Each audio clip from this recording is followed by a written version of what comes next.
But मुझे पूरी उम्मीद है कि याद थोड़ा थोड़ा ही होगा, तो थोड़ा सा इसको समझ लो, क्योंकि 1919 अधिनियम में जो चुनाव पद्धति या जो प्रोसीजर चेंज हुआ था, जो शासन की प्रक्रिया में थोड़ा सा परिवर्तन हुआ था, उसी परिवर्तन से स्वराज पार्टी जो है वो पैदा हुई थी। हमारा मेन टॉपिक जो है वो स्वराज पार्टी रहेगा, ठीक है। और स्वराज पार्टी के बाद में हम लोग साइमन कमीशन की बात करेंगे सीधी सी। तो स्वराज पार्टी हमारा टारगेट है। इसको टारगेट को पढ़ाने के लिए 1919 अधिनियम जो है उसको डिस्कस करना सबसे पहला जरूरी है, ठीक है ना। अब देखो 1919 अधिनियम जो है इसका प्रॉपर नाम क्या था? अगर प्रॉपर नाम की बात करें तो भारत शासन अधिनियम 1919 इसका नाम था। इसी के साथ एक सुधार अधिनियम के नाम से भी जाना जाता है, और उसका नाम क्या था? मॉन्टेग्यू जेम्स फोर्ड सुधार अधिनियम। इस अधिनियम में क्या विशेष था? सबसे पहली ये बात, इस अधिनियम को क्यों जोड़ा गया, इस अधिनियम को क्यों लाया गया, इसकी आवश्यकता क्यों पड़ी, ठीक है ना। ये बहुत सारी चीजें आपस में जुड़ी हुई है, कोरिलेट है। मॉन्टेग्यू जेम्स फोर्ड सुधार अधिनियम। अभी जो मॉन्टेग्यू है ये तो क्या थे? सचिव थे, ठीक है। ये तो भारत सचिव थे, लंदन में रहे। और ये जेम्स फोर्ड क्या है? वायसराय है। जेम्स फोर्ड क्या है? वायसराय है भारत के। हुआ क्या, जेम्स फोर्ड के समय ना आपके होम रूल आंदोलन हम सबने अच्छे से पढ़ा था। तो होम रूल आंदोलन ने वायसराय के ऊपर एक बहुत बड़ा दबाव बनाया कि भाई हमें स्वशासन चाहिए, ठीक है। स्वशासन चाहिए। स्वशासन का मतलब होता है अंग्रेजों के अधीन, मतलब यहाँ एक जो अर्थ निकाला था वो क्या था? अंग्रेजों के अधीन शासन। अंग्रेजों के अधीन हम शासन करेंगे। है अंग्रेज, पर नीचे हमारी भारतीयों की सरकार होगी, भारतीयों के लिए काम भारतीय करेंगे। चाहे अधीन आप जो है, ऊपर जो है अधीनता जो है वो हमें ब्रिटेन की महारानी की स्वीकार है। ये आपके होम रूल एनी बेसेंट का ये टारगेट था, ठीक है। एनी बेसेंट का ये टारगेट था स्वशासन की प्राप्ति। अब हुआ क्या, इस स्वशासन के ये देने की बातचीत तो नहीं चल रही थी, पर होम रूल आंदोलन का प्लस इसी के साथ पहला विश्व युद्ध भी इसी के साथ इन्वॉल्व हो गया। 1919 में अगर ये अधिनियम आता है तो 1918 में पहला विश्व युद्ध खत्म ही हुआ था। तो स्वशासन, ठीक है, होम रूल आंदोलन की स्वशासन की मांग। दूसरा, पहला विश्व युद्ध आया तो उसके बाद में कंपनी को भी बहुत ज्यादा सपोर्ट की जरूरत थी और भारत में भी बहुत ज्यादा सुधार करने की आवश्यकता थी। इसी के साथ हम बात करें तो आपके यहाँ जलियांवाला बाग हत्याकांड हो जाता है, रॉलेट एक्ट होता है।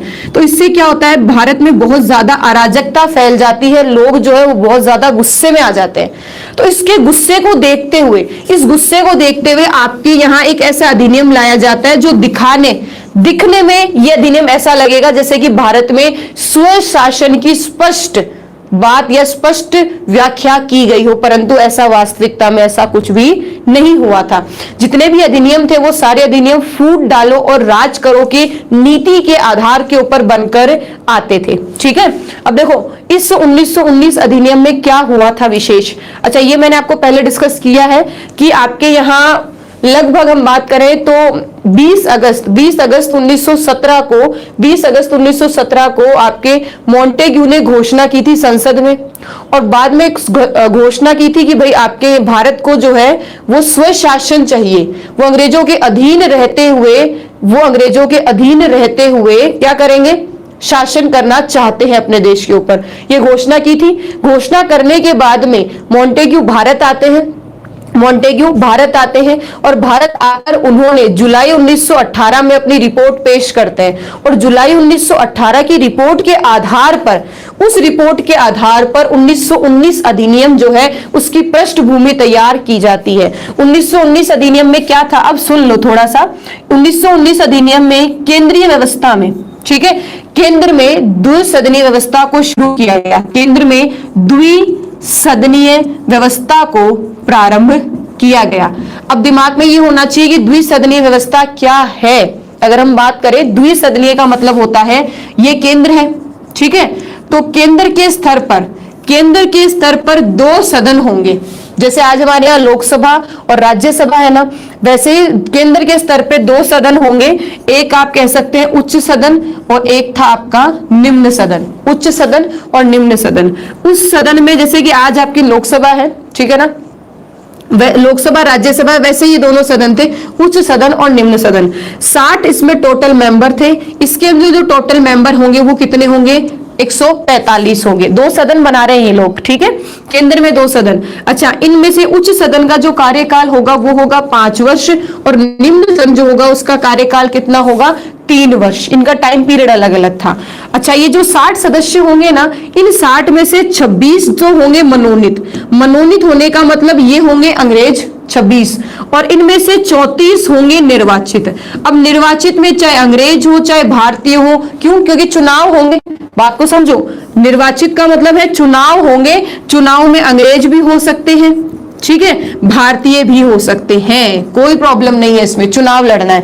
अच्छा, इसमें अगर हम बात करते हैं तो लगभग अगर हम बात करें तो 104 तो थे निर्वाचित।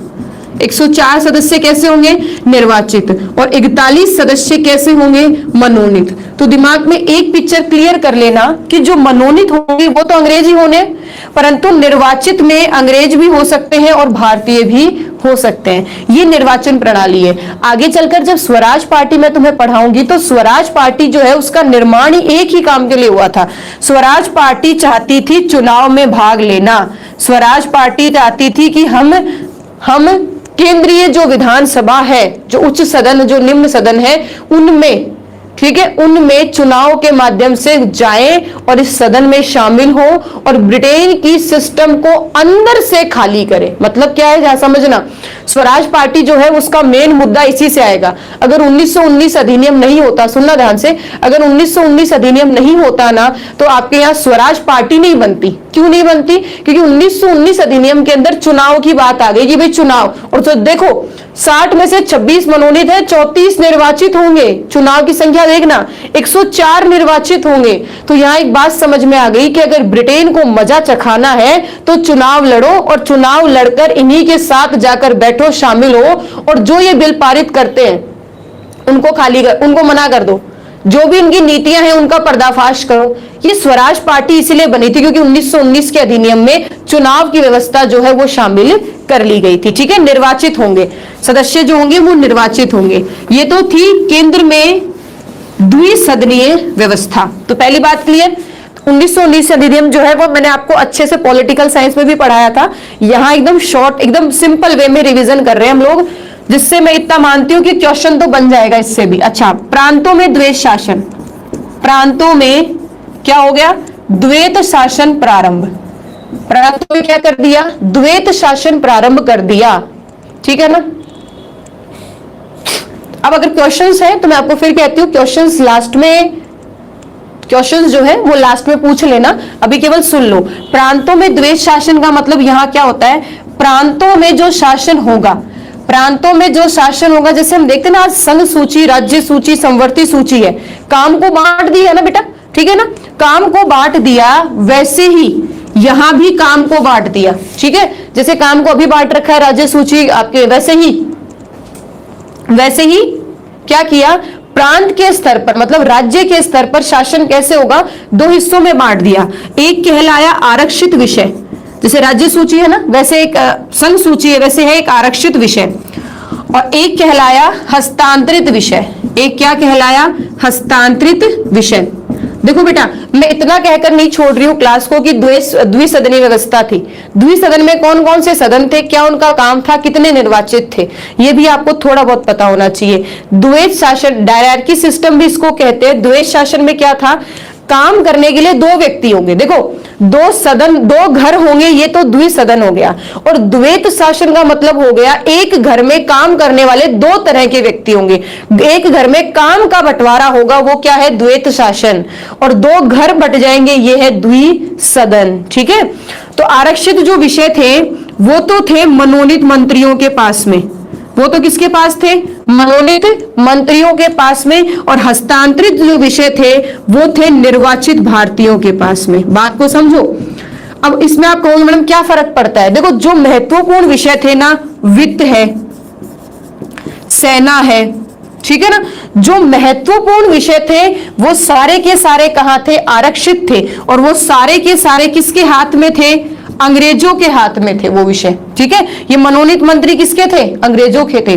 तो महत्वपूर्ण विषय आरक्षित विषयों में होते थे, और हस्तांतरित विषय जो भारतीयों के पास में थे ये कम महत्वपूर्ण विषय होते थे, कम महत्वपूर्ण विषय होते थे। जैसे एक उदाहरण बताऊं, सफाई। अब आप कहोगे मैम सफाई कम महत्वपूर्ण है क्या? बेटा सफाई महत्वपूर्ण विषय है, ऐसी बात नहीं है, परंतु ये मान के चलो कि यहाँ वित्त पैसा जो है सफाई के लिए आवश्यकता पड़ेगी तो मांगेगी किससे? आरक्षित विषय से तो मांगेंगे। ये लोग दे तो इनकी मर्जी, ना दे तो इनकी मर्जी है। तो कम महत्वपूर्ण विषय जो थे वो थे हस्तांतरित में, ठीक है, और वो किसके हाथ में थे? किसके हाथ में थे? निर्वाचित भारतीयों के पास में थे, निर्वाचित भारतीयों के हाथ में थे। तो ये थे आपके द्वैत शासन पद्धति, आरक्षित और आरक्षित दो विषय थे, आरक्षित और हस्तांतरित, आरक्षित और हस्तांतरित दो विषय थे, ठीक है। अब ये तो द्वैत शासन हो गया। तीसरी बात जो थी वो क्या थी? महिलाओं को भी अनुमति मिल गई थी वोट देने का अधिकार चुनाव में। महिलाओं को वोट देने का अधिकार मिल गया। पहले क्या था? वोट जो है वो केवल अमीर है या जो टैक्स पेयर है वो दे सकते थे। अब इनमें शामिल क्या किया? महिलाओं को भी वोट देने का अधिकार मिल जाता है। इसी के साथ एक और बात ध्यान रखो, राज्य, हर राज्य का मतलब प्रांतों का बजट अलग अलग कर दिया। क्या कर दिया? प्रांत है या राज्य है एक ही बात है, इनके क्या कर दिया? बजट जो है वो अलग अलग कर दिया। पहले तो क्या होता था? केंद्र ही बजट बनाती थी। सिंपल सी बात समझो, ये जो वायसराय है, ठीक है, ये वायसराय और आपकी जो केंद्र की सरकार थी, केंद्र की सरकार थी, यही सारा बजट तैयार करती थी, ठीक है ना, सबके लिए यही बजट बनाती थी और सबको इसकी बात माननी पड़ती थी। अब क्या किया? अगर यहां अलग से सरकार है, प्रांतीय सरकार, तो ये अपना अलग बजट बनाएगी, ये अपना अलग बनाएगी, ये अलग बनाएगी, ये अलग बनाएगी, ये अलग बनाएगी।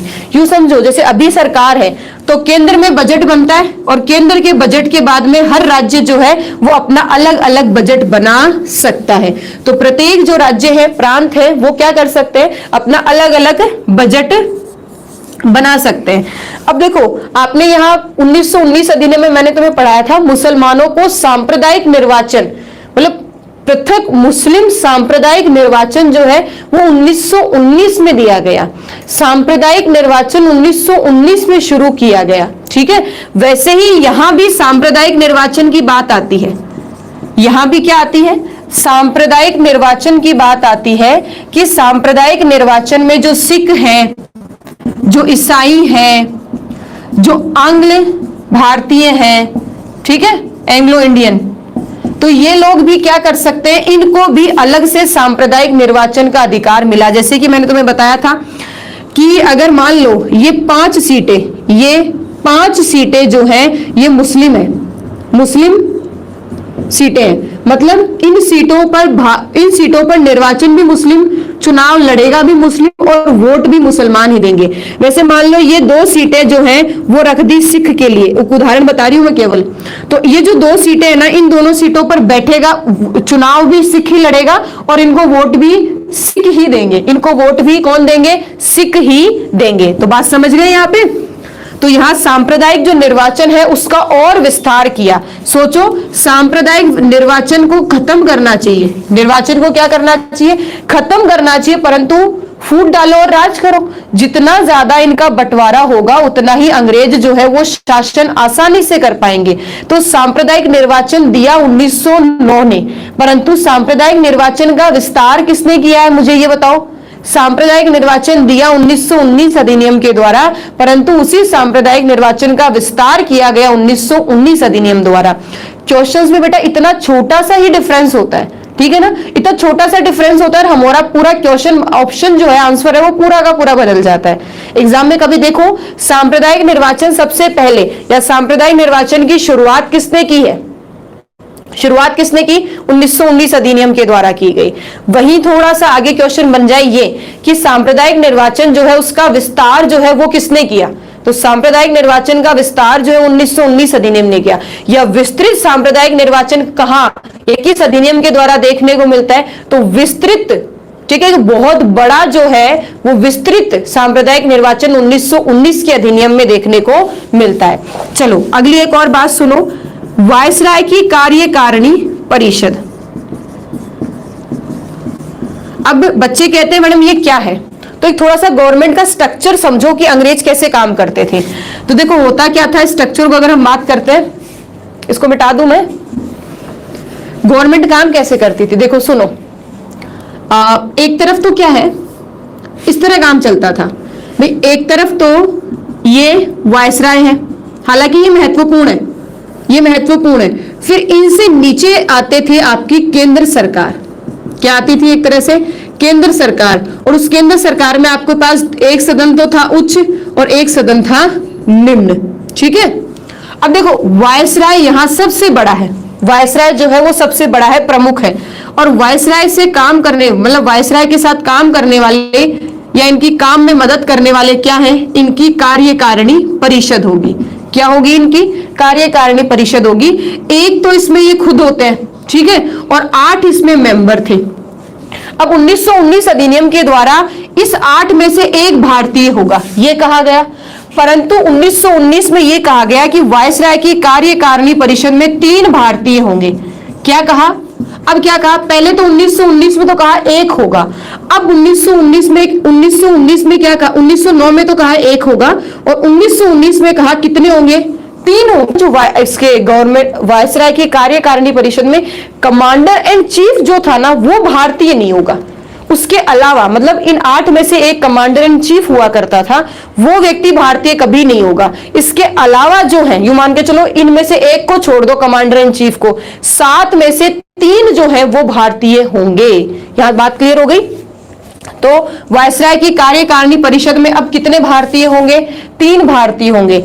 इसी के साथ में लोक सेवा आयोग, लोक सेवा आयोग का गठन या लोक सेवा आयोग के निर्माण या उसकी स्थापना की बात कौन सा अधिनियम करता है, 1919 अधिनियम करता है। भाई यूं ध्यान रखो, जो चीजें सीधे एग्जाम में क्वेश्चन बनाती है ना, जैसे यूपीएससी है, आपका स्टेट पीएस है, तो ये लोक सेवा आयोग का जो क्वेश्चन है ना, आपको हर एग्जाम में मिल जाता है, हर इक्की दुक्की एग्जाम के अंदर मिल जाता है। क्यों, क्योंकि वो 1919 अधिनियम में भी आ जाता है और आगे चलकर आयोग में भी आ जाता है। तो पटवारी वाला जो बच्चा है ना, वो तो तैयार रहो, उनको तो आयोगों से 2 क्वेश्चन तो हर बार कंफर्म पूछते हैं। वैसे ही कांस्टेबल का जो बच्चा है उसको मानवाधिकार से पिछली बार क्वेश्चन था, इस बार उसका जैसे कि बाल संरक्षण आयोग है, एक आपका महिला आयोग है, तो इससे एक दो क्वेश्चन, एक मानवाधिकार से एक क्वेश्चन फिर आ सकता है। तो ये क्वेश्चन तैयार रखो अपने दिमाग में। तो लोक सेवा आयोग की गठन की जो बात है या गठन का जो प्रस्ताव है वो 1919 अधिनियम में लाया जाता है। क्वेश्चन का थोड़ा सा मॉडिफिकेशन देखो, थोड़ा सा स्ट्रक्चर देखो। लोक सेवा आयोग के गठन हेतु प्रस्ताव कब लाया गया, प्रस्ताव कब लाया गया, तो 1919 अधिनियम। लोक सेवा आयोग जो है इसका गठन कब हुआ, लोक सेवा आयोग का गठन कब हुआ, तो गठन कब हुआ इसका जवाब होगा, जैसे कि ये कमीशन आती है ली कमीशन, तो ली कमीशन की सिफारिश के आधार पर 1926 में केंद्रीय लोक सेवा आयोग का गठन किया गया। आगे चलकर बार बार उसका नाम बदला, कभी उसको फेडरल कर दिया, कभी कुछ कर दिया, और अभी लास्ट में हम इस आयोग को किस नाम से जानते हैं, यूपीएससी। आज हम इसे किस नाम से जानते हैं बच्चों, यूपीएससी। तो बात समझ गए। लोक सेवा आयोग की गठन की बात करता है 1919 अधिनियम। इस आयोग के गठन के लिए एक ली कमीशन बनाई जाती है, और ली कमीशन जो है वो इसमें बहुत सारे सुधार और बहुत सारी सिफारिशों के आधार पर ली कमीशन 1926 में केंद्रीय, ठीक है, केंद्रीय लोक सेवा आयोग की स्थापना करती है, केंद्रीय लोक सेवा आयोग की स्थापना करती है। आगे चलकर उसका नाम जो है वो फेडरल संघीय लोक सेवा आयोग भी कर दिया जाता है, ठीक है, फेडरल लोक सेवा आयोग भी कर दिया जाता है। फिर आगे चलकर फिर उसका नाम बदलता है 1950 में, और इस बार उसका नाम कर दिया यूनियन पब्लिक सर्विस कमीशन। बात यहां तक क्लियर हो गई। चलो, ये जो सारी बातें थी, अच्छा इसी के साथ में एक और बात ध्यान रखना, इसी अधिनियम में लिखी हुई थी, ये बात अलग से नहीं थी, अधिनियम में लिखी हुई थी कि 10 साल के बाद 10 वर्षों के भीतर इस अधिनियम के लिए, इस अधिनियम की समीक्षा करने के लिए, इस अधिनियम की समीक्षा करने के लिए, और अगर अन्य किसी सुझाव की आवश्यकता पड़े तो वो सुझाव देने के लिए एक आयोग बनाया जाएगा। तो 10 वर्ष के भीतर, मतलब 10 वर्ष के बाद, भीतर नहीं 10 वर्ष के पश्चात, ये ज्यादा सही होगा लिखना, क्योंकि आगे जब जो साइमन कमीशन पढ़ाऊंगी ना तुम लोगों को, देखो आगे जो चीजें बन रही है ना, आगे जो भी घटना होगी ना, वो घटनाएं 1919 अधिनियम से कहीं ना कहीं जुड़ी हुई होंगी ही। आपके यहाँ असहयोग आंदोलन जो था वो इसी के कारण था, ठीक है, कहीं ना कहीं ये भी तो कारण था। आपके यहाँ अभी जो स्वराज पार्टी बनेगी उसके पीछे तो ये पूरा कारण है। आगे आपके यहाँ साइमन कमीशन आएगा उसके पीछे भी ये कारण है। तो चीजों को समझो। तो यहाँ 1919 अधिनियम हालांकि मैंने पहले पढ़ा दिया है, मैंने यहाँ इसको इसीलिए रिवाइज करवा दिया आप लोगों को ताकि थोड़ा सा रिवीजन हो जाए। और आगे स्वराज पार्टी है, साइमन कमीशन आता है, तो आप उस कॉन्टेस्ट को समझ जाओ कि एग्जैक्टली साइमन कमीशन क्यों आया। हालांकि साइमन कमीशन को इसके 10 साल बाद आना था, 1919 में ये अधिनियम आया तो 1929 में ये आना था, परंतु साइमन कमीशन जो आपका जो है वो 1927 में आ जाता है, 1927 में ही आ जाता है। क्यों आ जाता है साइमन कमीशन में बात करेंगे। यहां इतनी बात समझ लो, 10 साल के बाद इस अधिनियम की समीक्षा की जाएगी कि भाई ये अधिनियम कितना सफल रहा, कितना असफल रहा, कितना उपयोगी था और कितना उपयोगी नहीं था। तो 10 वर्ष के पश्चात इसमें सुधार या फिर इसकी समीक्षा करने के लिए एक आयोग का गठन किया जाएगा। कहने को अंग्रेजी सरकार ने कहा था, एक बात कही थी, अंग्रेजी सरकार ने एक बात कही थी, उत्तरदायी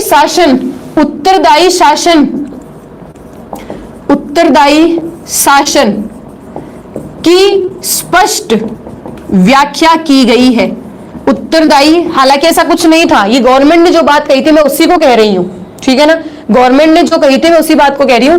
उत्तरदायी शासन की स्पष्ट व्याख्या करता है 1919 अधिनियम, केवल दिखावा था, वास्तविक रूप में ऐसा कुछ भी नहीं था। बात समझ गए, केवल और केवल दिखावा था, वास्तविक रूप में ऐसा कुछ भी नहीं दिया था।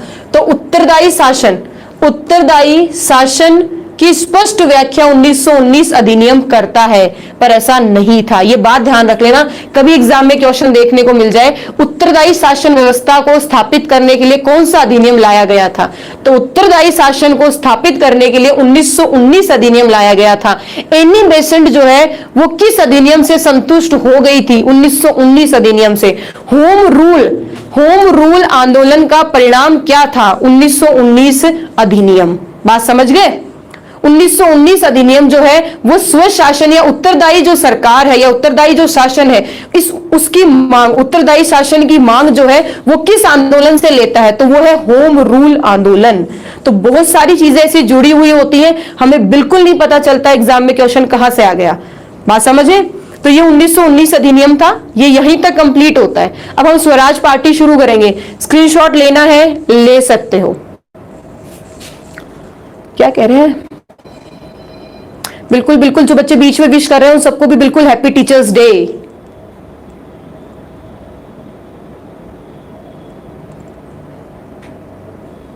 चलो हो गया। देखो अब ये आपका 1919 अधिनियम आने के बाद में, देखो 1919 अधिनियम आने के बाद में आपके जलियांवाला बाग हत्याकांड भी होता है, ये रॉलेट एक्ट भी परेशान करता है, असहयोग आंदोलन भी चलाया जाता है। ये थोड़ा सा मैंने अभी स्वराज पार्टी के साथ पढ़ाया है, ये ध्यान रखना। 1919 अधिनियम जो है वो चाहकर मैंने स्वराज पार्टी के साथ पढ़ाया है। क्यों? क्योंकि अब आगे चलकर आपको स्वराज पार्टी आसानी से समझ में आ जाएगी। अब मैं थोड़ा सा कल वाला जो कंटेस्ट जो हमने पढ़ा था उसको थोड़ा सा रिवाइज करवा देती हूँ। उससे पहले हम अब पढ़ेंगे क्या? स्वराज पार्टी। अब हमारा टॉपिक क्या है? स्वराज पार्टी। तो स्वराज पार्टी, स्वराज दल कह लो, एक ही बात है, कोई ज्यादा बड़ा डिफरेंस नहीं है इसके अंदर। स्वराज पार्टी, अब हुआ क्या, बात को समझो।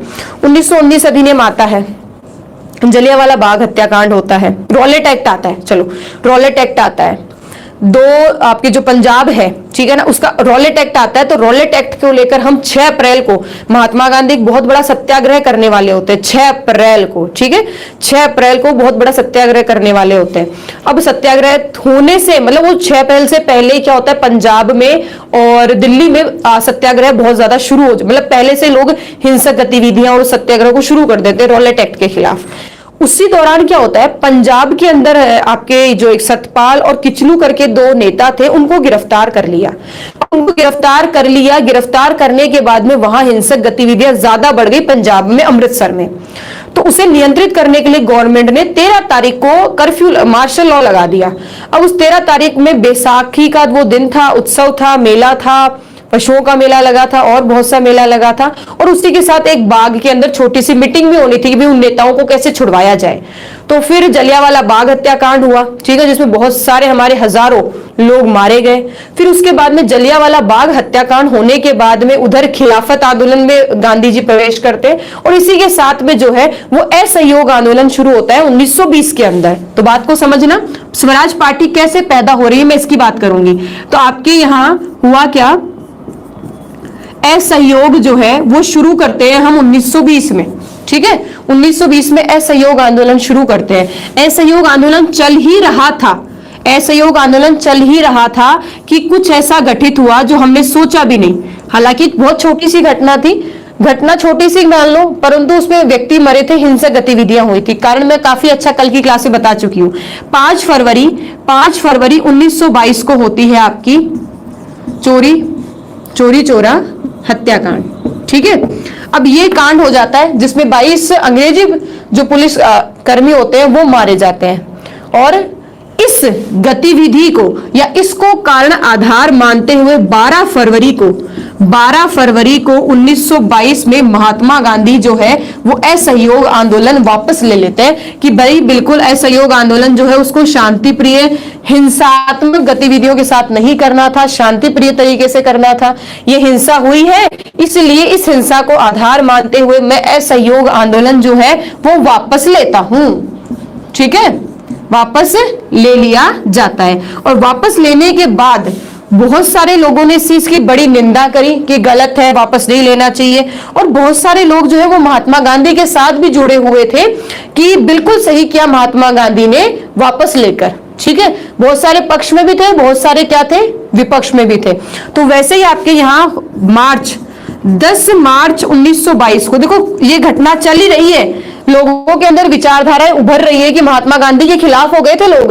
असहयोग आंदोलन होने के बाद में जब वापस ले लिया तो बहुत सारे लोग जो है उनकी एक अलग विचारधारा बन रही है। देखो आपके यहाँ 1907 के सूरत अधिवेशन में गरम दल और नरम दल मतलब कांग्रेस का क्या हो गया, विभाजन हो गया। ये वैसी ही एक सिचुएशन बन रही है 1922 के अंदर, ठीक है। 1922 के अंदर गया में अधिवेशन होता है, 1922 में गया में अधिवेशन होता है। ये बिल्कुल उसी की एक कंडीशन बन रही है कि जैसे कि 1907 में नरम दल और गरम दल अलग हुए थे, वैसे ही लग रहा है कि अब यहां 2 विचारधाराएं हैं, जो एक महात्मा गांधी के साथ है और एक महात्मा गांधी के बिल्कुल विरुद्ध है। 2 ऐसी विचारधाराएं पनप रही हैं, परंतु महात्मा गांधी जो थे उन्होंने संभाल लिया और उन्होंने विभाजन नहीं होने दिया। ये विचारधारा आई कैसे, क्योंकि जो महात्मा गांधी थे 10 मार्च 1922 को इन्हें गिरफ्तार कर लिया जाता है। इन्हें क्या कर लिया जाता है, गिरफ्तार कर लिया जाता है, इन्हें 6 साल की सजा सुना दी जाती है। हालांकि ये 1924 में आजाद हो गए थे, 1924 में इन्हें रिहा कर दिया था तबियत खराब होने के कारण, परंतु ये जेल तो चले गए। अब जेल ये चले गए तो जेल जाने के बाद में कांग्रेस जो है, अब ध्यान से सुनना, हुआ क्या, कांग्रेस जो है वो 2 गुटों में बंटने लग गई, 2 गुट नहीं 2 विचारों में बंटने लग गई। कांग्रेस क्या करने लगी, जैसे ही महात्मा गांधी गए, क्योंकि देखो बहुत कम समय मिला महात्मा गांधी को, 12 फरवरी को बारदोली में उन्होंने घोषणा करी कि भाई वापस ले लिया जाए, असहयोग आंदोलन को वापस ले लिया है, असहयोग आंदोलन खत्म। तो उसके बाद में जो है लोगों को ये चीज समझाना और उनको ये बताना कि भाई मैंने ऐसा क्यों किया, उनको इतना समय ही नहीं मिला, उससे पहले उन्हें गिरफ्तार कर लिया, और गिरफ्तार करते ही वो बहुत सारे लोगों से दूर हो गए और उन्हें समझा और बता भी नहीं पाए कि मैंने ऐसा क्यों किया। और वो तो बैठे हैं जेल में, महात्मा गांधी कहाँ बैठे हैं, जेल में बैठे। अब महात्मा गांधी जेल में बैठे हैं और कांग्रेस जो है वो यहाँ 2 विचारधाराओं में बदल रही है। 2 विचारधाराएं कौन कौन सी है समझो, कांग्रेस 2 विचारधाराओं में या 2 समूह में बट रहा है, आप कुछ भी कह सकते हो। एक को हम क्या कहते हैं, एक है आपकी परिवर्तनवादी, एक समूह है जिसे हम क्या कहेंगे, परिवर्तनवादी, और दूसरा एक समूह है जिसे हम क्या कहेंगे, एक है परिवर्तनवादी और दूसरा है अपरिवर्तनवादी। दूसरा क्या है, अपरिवर्तनवादी, ठीक है। अब हुआ क्या, अब बात को समझना, ये क्या कहते हैं, ये चाहते हैं परिवर्तन और ये चाहते हैं परिवर्तन ना हो। ये तो शब्दों से तुम्हें पता चल रहा है ना, ये चीजें तो शब्दों से तुम्हें पता चल रही है कि ये परिवर्तन चाहते हैं और ये परिवर्तन नहीं चाहते। अच्छा, क्या परिवर्तन करना है यहाँ पर, क्या परिवर्तन है जो ये चाह रहे हैं कांग्रेस में? देखो कांग्रेस के आदमी सबके सब कांग्रेस के आदमी है। अगर मैं इनकी व्यक्तियों की बात कर लेती हूं तो आपके जैसे कि अगर परिवर्तनवादी की बात करें तो एक तो CR दास, इन्हें दीन बंधु भी कहा जाता है, देश बंधु, सॉरी, इन्हें क्या एक नाम और इनकी उपाधि है वो क्या है, देश बंधु, इन्हें देश बंधु भी कहा जाता है। और इन्हीं के साथ एक और व्यक्ति थे मोतीलाल नेहरू, मोतीलाल नेहरू, क्योंकि आगे चलकर ये दोनों ही स्वराज पार्टी की स्थापना करते हैं और यही परिवर्तनवादी में ये जो है वो मुख्य रूप में नेता थे। अब अपरिवर्तनवादी में जैसे कि मान लो महात्मा गांधी थे, परंतु महात्मा गांधी उस वक्त जेल में थे, तो उन्हीं के शिष्य, उन्हीं के जो मार्गदर्शन पे चलने वाले व्यक्ति हैं श्री राजगोपालाचार्य, आपके श्री राजगोपालाचार्य, राजेंद्र प्रसाद, तो ऐसे करके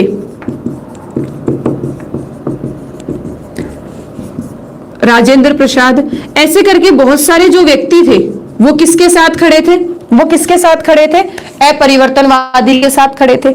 अच्छा, यहां जैसे सरदार वल्लभ भाई पटेल है, सरदार वल्लभ भाई पटेल, ये अपरिवर्तनवादी में ये परिवर्तन नहीं चाहते। अच्छा, एक और बात ध्यान रखना, सरदार वल्लभ भाई पटेल के ही बड़े भाई थे, क्या नाम था उनका, क्या नाम था बताओ, विट्ठल भाई पटेल, ठीक है, विट्ठल भाई पटेल, आगे चलकर इनका नाम आएगा इसलिए मैंने आपको यहां बता दिया। तो ये जो है ये परिवर्तनवादी हैं, ठीक है, और ये जो है ये अपरिवर्तनवादी है, ये परिवर्तन नहीं चाहते, ये परिवर्तन चाहते हैं। इन्होंने गांधी की जो असहयोग आंदोलन जो है वापस लेने पर विरोध भी किया, मतलब इतना नहीं, परंतु वापस लेने पर ये थोड़े से नकारात्मक हुए कि वापस नहीं लेना चाहिए। और ये जो थे ये बिल्कुल गांधीवादी थे, इसको मैं यूं कह सकती हूं, ये पूरी तरह से क्या थे, गांधीवादी थे। इन्होंने कहा कि गांधी जी ने जो किया है वो बिल्कुल सही किया है, उन्हें जैसा सही लगा उन्होंने वैसा कर दिया।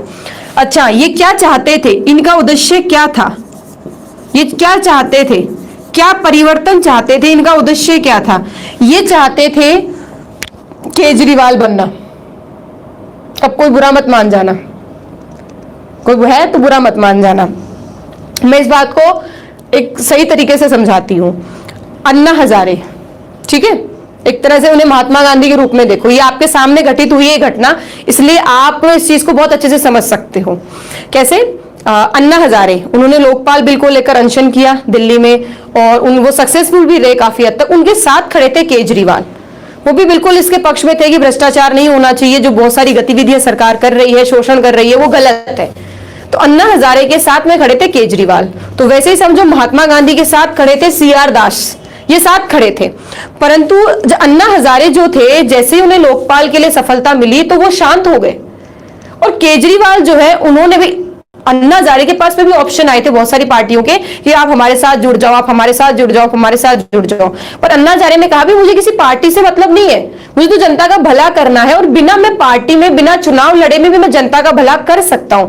मैं किसी पार्टी विशेष पे मैं नहीं चाहता कि मेरा नाम जो है उसके आगे किसी पार्टी का टैग लगे, किसी पार्टी की मोहर लगे, मैं नहीं चाहता, क्योंकि एक बार मोहर लग गई तो आजीवन वो मोहर रहेगी, मैं कभी भी उसे मिटा नहीं सकता, ठीक है, आजीवन रहेगी। तो अन्ना हजारे ने साफ मना कर दिया। अब केजरीवाल इस सोच के व्यक्ति थे कि उन्होंने कहा कि इस सिस्टम में अन्ना हजारे ने तो एक काम करके वो शांत हो गए, परंतु इस सिस्टम में और बहुत सारी खामियां हैं जो मुझे पूरी मतलब जिन्हें मुझे दूर करना है, सिस्टम को सुधारना है, ठीक है, और सिस्टम को सुधारने के लिए उस सिस्टम के अंदर घुसना पड़ेगा, और जब तक सिस्टम के अंदर नहीं घुसेंगे ना तब तक उसको सुधारा नहीं जा सकता। बाहर ढोल पीट कर या अनशन करके या धरने देकर है ना सिस्टम में 1 मिनट सुधार हो सकता है, परंतु वो सुधार कंटिन्यू नहीं बना रहेगा। तो उसको सुधार करने के लिए हमें उस सिस्टम के अंदर घुसना पड़ेगा। इसलिए केजरीवाल जो है उन्होंने इलेक्शंस लड़े, पार्टी बनाई और दिल्ली में 1 बार नहीं 2 बार नहीं जीत हासिल की है। तो वैसे ही ऐसा सिस्टम इनका था। इन्होंने क्या कहा कि अगर अंग्रेजों को वाकई में तोड़ना है, अगर अंग्रेजों को वाकई में असफल करना है, वाकई में स्वराज प्राप्त करना है, तो उसके लिए आपको यहां जो चुनाव हो रहे हैं उन चुनाव में भाग लेंगे। ये क्या चाहती है, ये जो परिवर्तनवादी है ये चाहते हैं जो कांग्रेस है वो जो चुनाव होने वाले हैं आगामी, क्योंकि 1919 अधिनियम में कहा था कि भाई चुनाव होंगे, ठीक है ना। और यूं मान के चलो चुनाव में भी भारतीयों की संख्या, यूं मान के चलो चुनाव में जो निर्वाचित सदस्य थे वो ज्यादा थे, तो इन्हें ये पता था कि अगर हमारे भारतीय सबसे ज्यादा निर्वाचित व्यक्ति अगर सीट पर बैठेंगे, ठीक है, तो बहुत बड़ा फायदा होगा, बहुत ज्यादा और बहुत बड़ा फायदा होगा। तो इन्होंने क्या कहा, चुनाव में भाग लेना है, ठीक है। अगर चुनाव में हम भाग लेंगे, देखो इनका उद्देश्य सुनो, ये क्या चाहते थे, ये कहते थे कि अगर हम चुनाव में भाग लेंगे तो हम स्वराज प्राप्त कर लेंगे। स्वराज का मतलब है खुद का राज। और अगर चुनाव में भाग लेंगे तो अंग्रेजों के बराबर हम नीति निर्माण में भाग लेंगे, और अंग्रेजों के बराबर अगर नीति निर्माण में भाग लेंगे तो बताओ राज खुद का हुआ या नहीं हुआ, ठीक है। तो उन्होंने कहा अगर स्वराज को अपनाना है तो चुनाव में भाग लो और अंग्रेजों के सिस्टम के अंदर घुस जाओ। दूसरा इन्होंने कहा कि ये जो ब्रिटिश नीति है, जो ब्रिटिश नीतियां हैं, इनका पर्दाफाश किया जाए। कहने का मतलब कि रॉलेट एक्ट क्यों आया, अगर हम बात करें कि रॉलेट एक्ट क्यों आया है,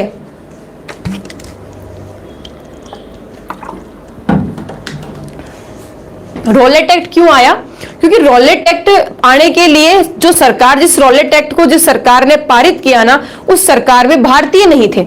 अगर भारतीय होते तो रॉलेट एक्ट आता ही नहीं। और ऐसे ही बहुत सारी गतिविधियां, बहुत सारे काम हैं, अगर सरकार के अंदर भारतीय मौजूद होंगे उस सरकार में, ठीक है, तो भारतीयों का भला ही होगा, इससे नुकसान नहीं होगा। तो विदेश मतलब ब्रिटिश की जो नीतियां थी उन्हें पर्दाफाश करना, और जो वो गलत नीतियां बना रहे हैं उन्हें पूरी तरह से समाप्त करना, प्लस अंग्रेजों के सिस्टम को पूरी तरह से फेल करना। मतलब फेल तब होगा इनका सिस्टम जब इनके सिस्टम के अंदर घुसेंगे।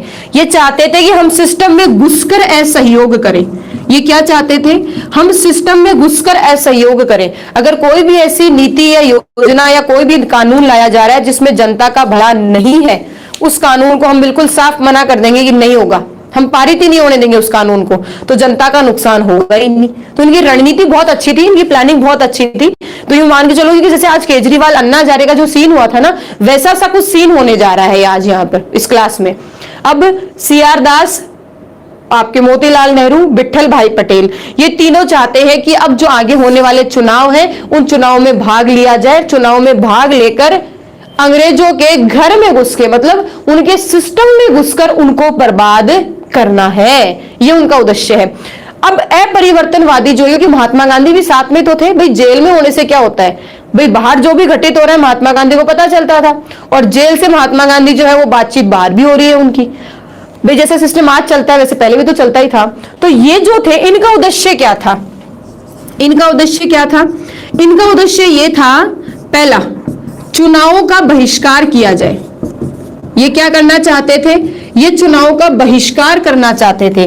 क्योंकि कांग्रेस जो है वो मूल रूप में क्यों बनी थी, कांग्रेस की स्थापना क्यों हुई थी, कांग्रेस की स्थापना हुई थी स्वदेशी, स्वराज, चुनाव का बहिष्कार करना, ठीक है, अंग्रेजों का पूरी तरह से बहिष्कार करना, आजादी के लिए। बात यहां तक समझे। तो कांग्रेस के जो मूल काम है ना, हम वो करेंगे, और उन्हीं मूल कामों के अंदर है चुनाव का बहिष्कार करना। आप ये तो कह रहे हैं हम चुनाव में भाग लेंगे, और ये कह रहे हैं हम तो चुनाव ही नहीं लड़ेंगे, और ना किसी भारतीय को लड़ने देंगे और ना किसी को वोट देने देंगे। आप सोचो, ये तो चुनाव लड़ने की सोच रहे हैं, ये बिल्कुल उल्टा कह रहे हैं भाई, चुनाव लड़ना छोड़ो, हम तो ये कहेंगे कि चुनाव में कोई भारतीय खड़ा भी नहीं होगा और चुनाव के अंदर कोई वोट भी नहीं देगा। अब बताओ तो क्या करोगे। तो ये चाहते थे क्या हो, चुनाव का बहिष्कार किया जाए। ये क्या चाहते हैं, चुनाव का बहिष्कार किया जाए।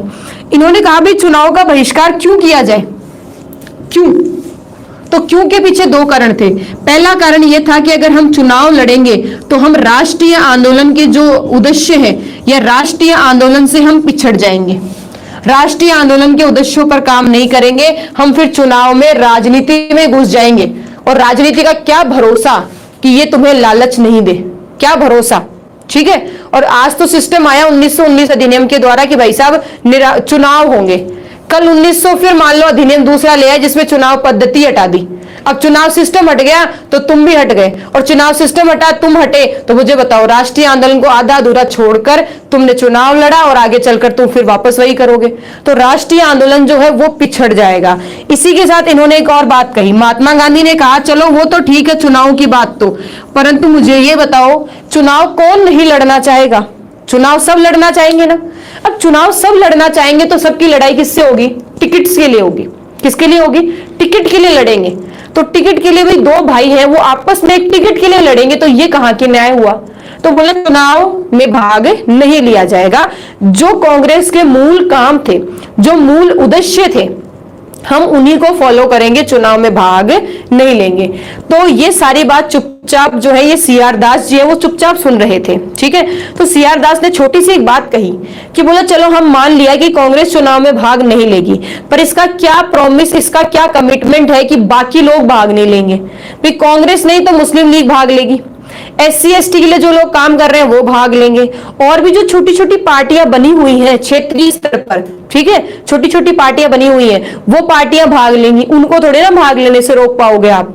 तो कांग्रेस जो एक बहुत बड़ी पार्टी है वो तो भाग लेगी नहीं चुनाव में, और बाकी जो छोटी मोटी पार्टियां वो भाग लेंगी। कल को वो जीत जाए और जीत कर अगर वो अंग्रेजों के अधीन या मतलब अंग्रेजों के साथ काम करे तो अंग्रेज क्या उन्हें उनका ब्रेन वॉश नहीं करेंगे? क्या अंग्रेज उनको लालच नहीं देंगे?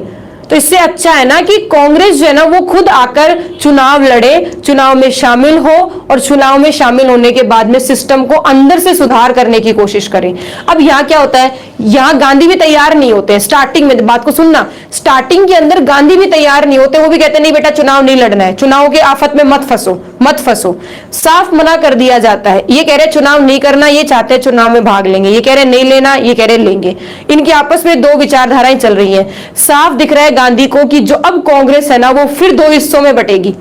एक वो हिस्सा जो परिवर्तन नहीं चाहता, वैसे ही चलने देना चाहता है जैसे कांग्रेस चल रही थी, और एक ये हिस्सा जो पूरी तरह से परिवर्तन चाहता है। और परिवर्तन में वो केवल इतनी सी चीज मांग रहा है, वो कहता है चुनाव में भाग लो, और कांग्रेस अगर चुनाव में हमारे साथ भाग लेगी तो इसमें कांग्रेस का भी फायदा, देश का भी फायदा, और हम सिस्टम को उखाड़ फेंकेंगे। इनकी पूरी प्लानिंग ये पूरे जोश और शोश में थे। बात को समझ गए? अब इसी के साथ होता है ये गतिविधि चल रही है। ये सारी बातचीत कब चल रही है? ये सारी बातचीत जो है 1922 में महात्मा गांधी की गिरफ्तारी के बाद से गिरफ्तारी हुई थी, उस वक्त शुरू हो गई थी सारी बातचीत, और 1922 के अंदर ये सारी बातचीत चल रही है। स्क्रीनशॉट लेना है फटाफट ले लो, फिर मैं बता दूंगी, ठीक है। ये 1922 की सारी घटनाएं थी, ये सारी बातचीत थी। तो पहला कॉन्सेप्ट मुझे बताओ, परिवर्तनवादी और अपरिवर्तनवादी के दोनों के काम समझ में आ गए। ये क्या चाहती है और वो क्या चाहती है। अब आपसे मैं पूछती हूं, चलो उस वक्त तो चलो आप अगर कांग्रेस में होते तो आपसे पूछा जाता या नहीं जाता, परंतु आज जब मेरी क्लास में हो तो आप मुझे ये बताओ कि कौन से व्यक्ति जो थे वो सही थे, कौन व्यक्ति जो थे वो सही थे, ये सही थे या ये सही थे? आप लोग किस विचारधारा के साथ ज्यादा अटैच होना चाहते हो? अपरिवर्तनवादी जो एक गांधीवादी विचारधारा थी, एक ये है आपकी परिवर्तनवादी जो किसी एक पक्ष से, किसी व्यक्ति विशेष से नहीं जुड़ी हुई थी, बट ये अलग चाहती थी, ठीक है। हाँ ऐसे मत करो कि दोनों सही थे। मुझे पता है तुम्हें हमेशा वैसी चीजें पसंद होती है जो थोड़ा तूफानी करने वाली होती है। वो थोड़ा सा शांत है, ठीक है, और ये क्या कर रही है, थोड़ा सा तूफानी कुछ अलग करने की सोच रही है। तो बिल्कुल मेरे साथ जो बच्चे जितने भी पढ़ रहे हैं वो सारे नौजवान बच्चे एकदम, तो वो कुछ तूफानी के मूड में रहते हैं। मुझे पता था बहुत सारे बच्चे गांधीवादी के साथ जुड़े हुए हैं कि चुनाव का बहिष्कार करो, क्योंकि चुनाव आज तो है 1919 अधिनियम से, कल हटा दिए तो क्या करोगे, ठीक है। और ये कहते हैं कि नहीं हम सिस्टम के अंदर घुस के बर्बाद करेंगे अंग्रेजों को, सिस्टम के अंदर घुसना है। अरे भाई क्या भरोसा सिस्टम के अंदर घुसने के बाद में तुम ईमानदार रहो या नहीं रहो, बड़ी समस्याएं थी। दोनों के पॉजिटिव और नेगेटिव पॉइंट दोनों थे। बस इतना था, 1907 में जो कांग्रेस का बंटवारा हो रहा था वो साफ साफ दिख रहा है कि अब कांग्रेस फिर गई हाथ से।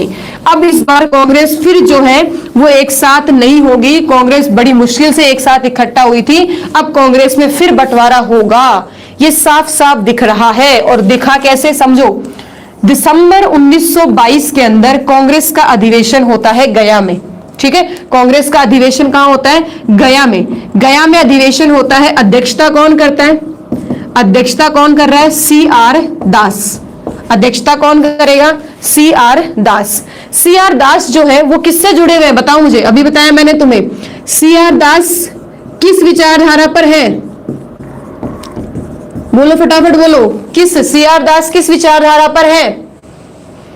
सी आर दास परिवर्तनवादी विचारधारा के ऊपर है।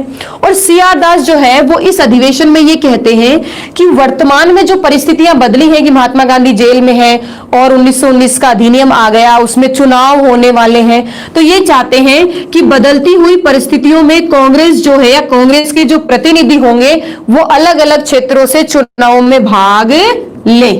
ये बात इन्होंने क्या करी है, प्रस्ताव के माध्यम से उस अधिवेशन में रखी।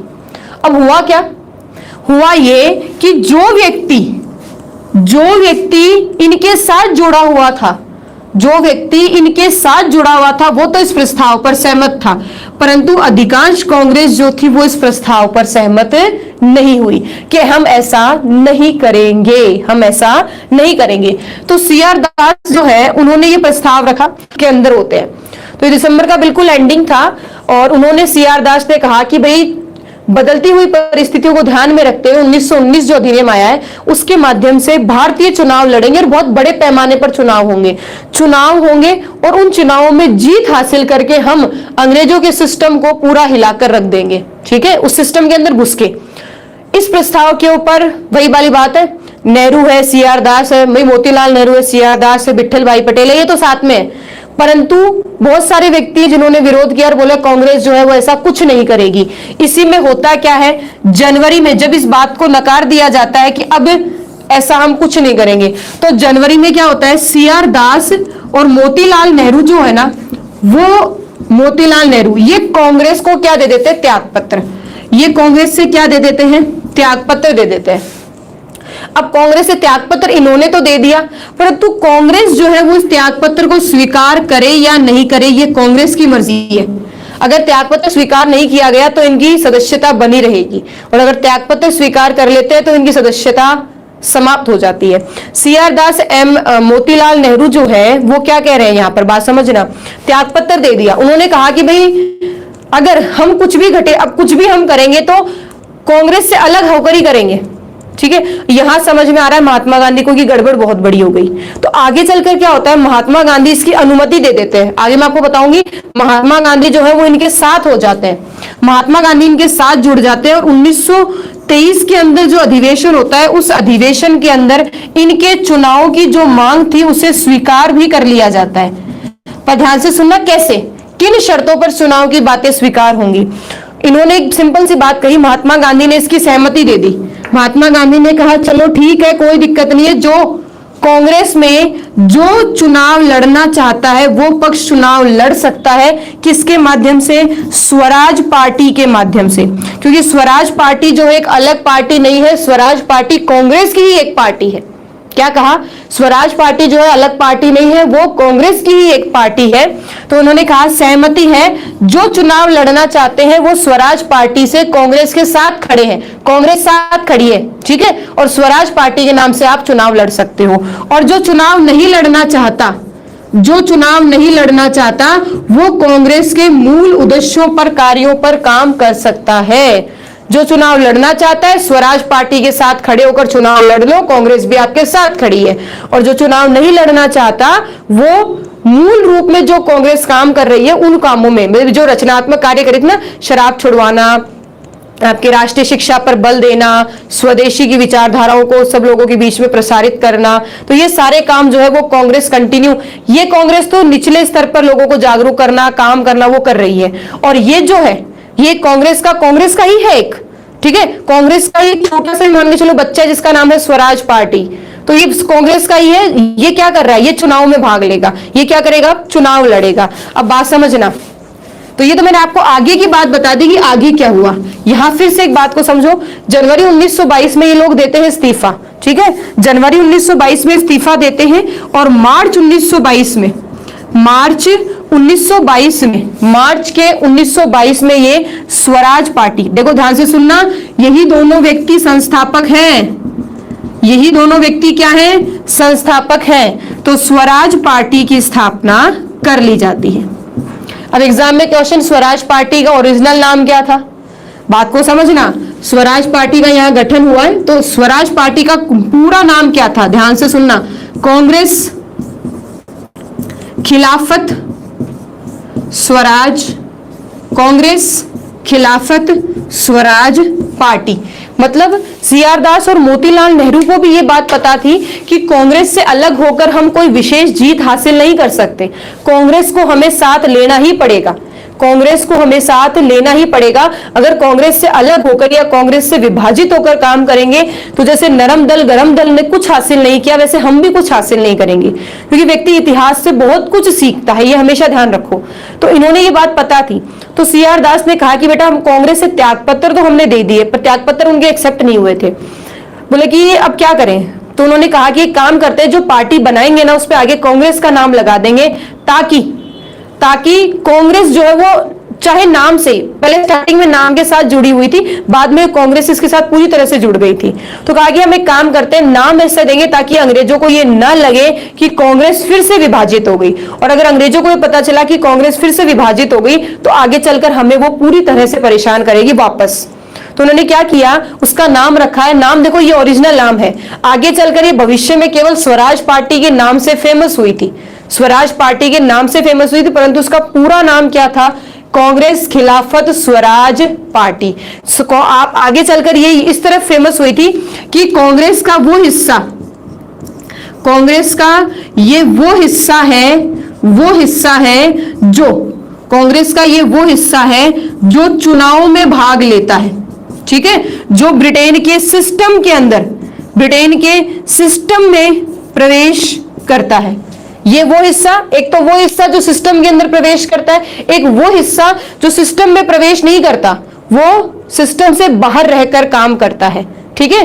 कांग्रेस का एक वो हिस्सा जो सिस्टम से बाहर रहकर काम करता है, एक ये हिस्सा जो सिस्टम के अंदर रहकर काम करता है, ठीक है ना, अंदर रहकर काम करता है। ये बेटा 1922 है, ये भी 1922 है, 1923 आगे अभी आएगा, ठीक है, 1923 जो है वो अभी आगे आएगा, बात समझो, 1923 आगे आता है। चलो यहां तक बात क्लियर होती है। चुनाव 1923 में होंगे, ठीक है, चुनाव 1923 में होंगे। 1922-23 किस चीज की चल रही है, कॉन्फ्लिक्ट। मैंने तुम्हें जो आगे बात बताई थी ना, वो बात तो थी बहुत आगे की, भाई आगे चलकर गांधी जो है वो साथ में ही जुड़ जाते हैं, गांधी सहमति दे देते कि भाई ठीक है लड़ लो, कोई दिक्कत नहीं है। गया में 1922 में हुआ था, मैंने 23 बोल दिया क्या गलती से, 1922 में हुआ था, गया में जो हुआ था वो 1922 में ही हुआ था, 23 में नहीं था, 23 में अलग बात थी, ठीक है ना। चलो तो ये वो थे जो सिस्टम के अंदर थे, ठीक है, और एक हिस्सा वो था जो सिस्टम के बाहर रहकर काम कर रहा है, सिस्टम के बाहर रहकर काम कर रहा है। ये कांग्रेस के हिस्से, ये किसका पार्ट है, कांग्रेस का पार्ट है। ले लिया स्क्रीनशॉट, आगे चले। तो सबसे पहली चीज यहां क्लियर होती है, 1922 के अंदर चुनाव लड़ने के लिए प्रस्ताव रखते हैं, क्योंकि अध्यक्षता सीआर दास कर रहा है, परंतु प्रस्ताव को रद्द कर दिया जाता है, प्रस्ताव मान्य नहीं हो पाता है, इसलिए, ठीक है ना, इसलिए जनवरी 1922 के अंदर ये दोनों व्यक्ति त्यागपत्र दे देते हैं, और इन दोनों व्यक्ति के द्वारा मार्च 1922 के अंदर स्वराज पार्टी का गठन होता है, और स्वराज पार्टी का ओरिजिनल जो नाम था वो था कांग्रेस खिलाफत स्वराज पार्टी, ये इनका प्रॉपर नाम था, ठीक है ना। और इन्होंने एक तरह से ये जो स्वराज पार्टी थी कांग्रेस का ही एक हिस्सा, पर ये हिस्सा जो था ये सिस्टम के अंदर प्रवेश करके सुधार करता था, और जो दूसरा हिस्सा था वो सिस्टम के बाहर रहकर सुधार के काम करता था। वही स्वराज पार्टी के लिए कहा जाता है कि ये जो है ये सिस्टम के अंदर रहकर राष्ट्रीय आंदोलन कर रहे थे, और कांग्रेस का जो दूसरा जो काम कर रही है कांग्रेस, वो क्या कर रही है, वो सिस्टम के बाहर रह के राष्ट्रीय आंदोलन का काम कर रही है। दोनों का उद्देश्य टारगेट एक ही है, ऐसा नहीं है कि दोनों के उद्देश्य अलग अलग है, दोनों का टारगेट अलग अलग है। खुद का शासन करना है, अंग्रेजों से आजादी चाहिए, दोनों का उद्देश्य एक है, मतलब दोनों का मोटिव एक है, टारगेट एक है, उनका लक्ष्य एक है, परंतु विचारधाराएं अलग अलग है, काम करने का तरीका अलग अलग है। बात को समझो, विचारधाराएं अलग है, काम करने का तरीका अलग है। एक सिस्टम के अंदर घुस के काम करना चाहता है, एक सिस्टम से बाहर रह के काम करना चाहता है। उद्देश्य दोनों का क्या है, एकदम सेम है, कोई ज्यादा डिफरेंस नहीं है, बिल्कुल लक्ष्य, उनका लक्ष्य सेम है, टारगेट सेम है। स्वराज पार्टी की स्थापना होती है कब, मार्च 1922 में, मार्च 1922 में इस पार्टी की स्थापना होती है, और इस पार्टी ने खूब जोरों शोरों से काम किया, खूब प्रचार प्रसार किया, और प्रचार प्रसार के अंदर इस पार्टी ने कौन से बड़े योगदान दिए हैं, तो समझो इस पार्टी के द्वारा सबसे पहली बात करते हैं तो इस पार्टी ने स्वराज की संकल्पना को मजबूत किया। इन्होंने स्वराज की जो विचारधारा थी, स्वराज का जो लक्ष्य था, उसे प्राप्त करने के लिए और मजबूती से काम किया। तो स्वराज प्राप्ति पर इन्होंने मजबूती से ध्यान दिया। और स्वराज प्राप्ति में आपको राज में घुसना पड़ेगा, जो अंग्रेजों का राज है ना, उसमें घुसना पड़ेगा, तब जाकर तुम्हें स्वराज मिलेगा। तो स्वराज लक्ष्य की मजबूती पर इन्होंने काम किया है। दूसरा, अगर हम बात करते हैं तो ये बिल्कुल एकदम नई फ्रेश पार्टी थी, एक तरह से मान के चलते हैं। ये नवंबर 1923 में चुनाव होते हैं भारत में, उसमें भाग लेती है। ये पार्टी नवंबर 1923 में जो चुनाव होते हैं उसके अंदर भाग लेती है। और आप यकीन नहीं करेंगे, 101 सीटों में से ये 42 सीटों पर जीत हासिल कर लेती है। अगर हम देखते हैं तो ये हालांकि 50% तो नहीं है, अगर देखें तो 101 में से अगर हम बात करते हैं तो अगर बहुमत चाहिए तो आपको लगभग 52-53 आदमी चाहिए। ठीक है, बहुमत तो नहीं है, परंतु एक नई फ्रेश पार्टी जो लगभग 1922 में बनी है, 23 में चुनाव आ गए, मतलब उसको 1-2 साल ही मिले काम करने के लिए। उस पार्टी ने इतना अच्छा जोरों शोरों से काम किया कि 101 सीटों में से उसने 42 सीटें, उल्टा लिख दिया मैंने, हालांकि वैसे ऊपर नीचे लिखना चाहिए ना, समझने में आसानी रहेगी। 101 में से 42 सीटों पर उसने क्या करी है, जीत हासिल करी। इस जीत में देखो आगे और क्या होता है, क्योंकि चुनाव जो है वो केंद्र स्तर पे, प्रांतीय स्तर पे, दोनों पर हो रहे हैं। मध्य भारत जो है, मध्य प्रांत, जिसे आज आप एमपी कहते हो, ठीक है ना, ठीक है, एमपी में इनको स्पष्ट बहुमत मिलता है। मतलब इस पार्टी को एमपी के अंदर स्पष्ट बहुमत मिलता है पूरा का पूरा। ध्यान से सुनना, कांग्रेस पार्टी नहीं है, कांग्रेस एक संस्था है। आज पार्टी बन गई है, वर्तमान में आज तो जो है वो कांग्रेस एक पार्टी बन गई है, परंतु उस वक्त कांग्रेस एक संस्था थी और उस संस्था के अंदर एक पार्टी थी और उसका नाम था स्वराज पार्टी। बेटा मैं कॉन्सेप्ट जो क्लियर करने की कोशिश कर रही हूं ना, क्या वो हो रहे हैं तुम लोगों के, या हवा में ही हाना, या हाना भी जवाब नहीं आ रहे? ठीक है ना, थोड़ा सा मोटिवेशन तो दो ना, क्योंकि तुम्हें पता है मेरा पावर सोर्स जो है वो खाना नहीं है, मेरा पावर सोर्स तुम लोग हो। ठीक है ना, तो मध्य भारत के अंदर इनको क्या मिलती है, मध्य भारत के अंदर इनको स्पष्ट बहुमत मिल गया। इसी के साथ में बंगाल में ये बहुत बड़ी पार्टी होकर, मतलब बंगाल में इसमें बहुत बड़ा योगदान किया, बहुत बड़े काम किए। तो बंगाल में ये एक बहुत बड़ी पार्टी के रूप में उभर कर आई थी ये। ठीक है, बंगाल में से खूब प्रचार प्रसार किया, खूब काम किया, तो बंगाल में एक बहुत बड़ी पार्टी के रूप में काम करती है। ये यूपी और बंबई में भी काफी अच्छा इसने काम किया है। पर अगर हम बात करें ना तो ध्यान से सुनना, पंजाब और मद्रास में इनका ज्यादा नहीं रहा काम।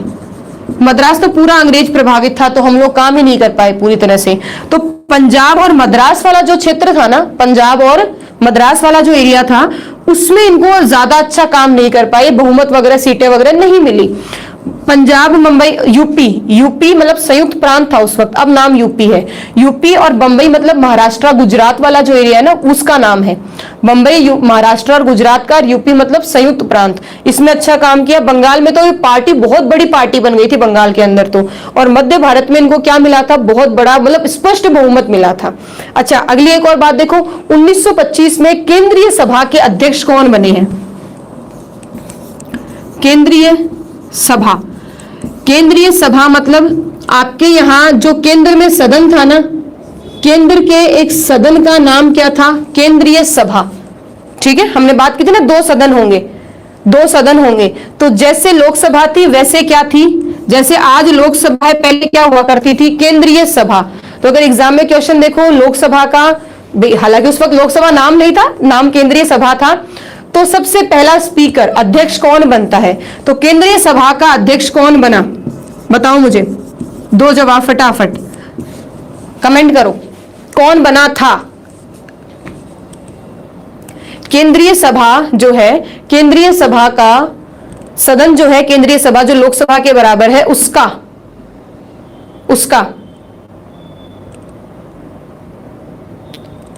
अच्छा,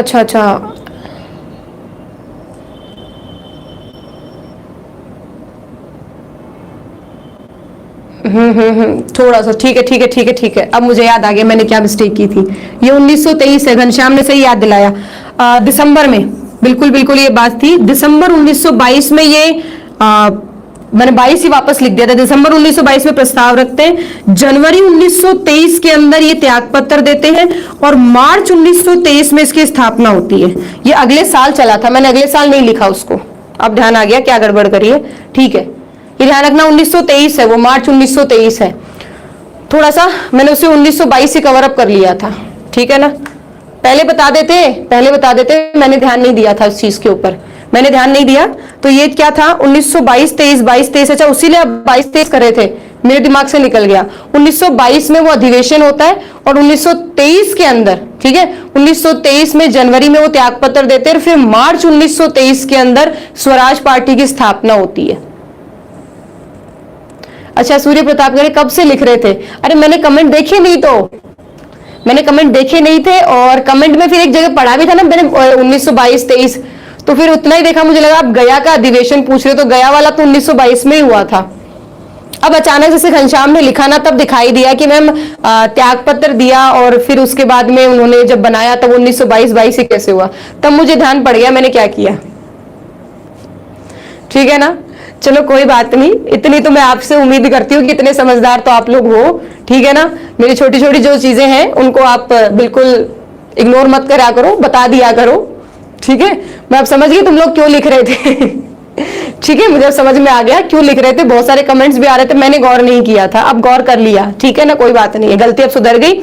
1922 है, ये मार्च 1922 से सारी घटनाएं वापस रिपीट इसमें होगी, ठीक है। दिसंबर 1922 में ये सारा हुआ है, 1923 जनवरी में त्याग पत्र दिया है, मार्च 1923 में उन्होंने गठित किया है, मार्च 1923 में बना है, देखो हो गया।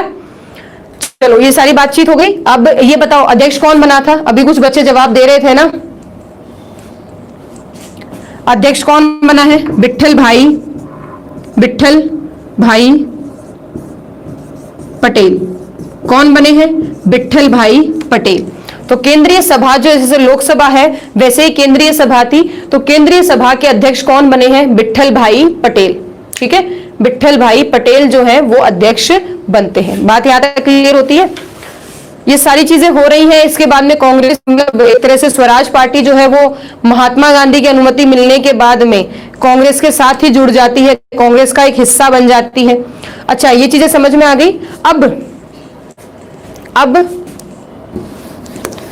कांग्रेस पार्टी जो है वो समाप्त क्यों होती है? कांग्रेस पार्टी जो है उसका पतन क्यों होता है? कांग्रेस पार्टी आगे चलकर धीरे धीरे पूरी तरह से खत्म हो जाती है। क्यों हो जाती है खत्म? भी आगे चलकर पहली बात तो जैसे साइमन कमीशन आता है, तो साइमन कमीशन आते ही सब लोगों का ध्यान जो है वो पार्टी विशेष से हटकर साइमन कमीशन के ऊपर चला जाता है। फिर इसी के साथ समन्वय अवज्ञा आंदोलन शुरू हो जाता है, तो सबका ध्यान उधर चला जाता है। तो स्वराज पार्टी का जो उद्देश्य है वो धुंधला हो जाता है, एक तरह से पूरी तरह से दिखाई नहीं देता। और एक सबसे बड़ी जो घटना होती है वो 1925 में CR दास जो है उनका निधन हो जाता है। CR दास का क्या हो जाता है? निधन हो जाता है। तो बात को समझो, अगर पतन के कारण बताऊं भाई ये खत्म क्यों हुई, तो सबसे पहली बात है ये अपने मूल उद्देश्य से भटक गई थी। इसका जो मूल उद्देश्य था ना, इस लक्ष्य से भटकाना, ठीक है, इस मूल उद्देश्य से, इस लक्ष्य से भटकना। ये सिस्टम के अंदर चली तो गई, परंतु इसने सिस्टम के अंदर जाकर, पहली बात तो अंग्रेज पागल थोड़ी ना थे, अंग्रेज पागल थोड़ी ना थे कि आपको सिस्टम के अंदर घुसाएंगे और आपको सारा पावर दे देंगे, ऐसा थोड़ी ना था। अंग्रेजों ने सिस्टम के अंदर तो घुसाया परंतु पावर नहीं दिया। अब जब इन्हें पावर नहीं मिला तो ये स्वराज प्राप्ति के ऊपर काम नहीं कर पाए। बात को समझना, सिस्टम के अंदर तो घुस गए परंतु पावर न होने के कारण या कम होने के कारण ये स्वराज को प्राप्त नहीं कर पाते हैं। तो ये भड़काव हुआ या नहीं हुआ? इसी के साथ में ये सांप्रदायिक तत्वों में बिखर के रह गए। क्यों? क्योंकि चुनाव जो है वो ये थोड़ी ना है कि सबके लिए एक जैसे हैं। चुनाव में मुसलमान अलग हैं, सिखों के लिए अलग है, ईसाइयों के लिए अलग है।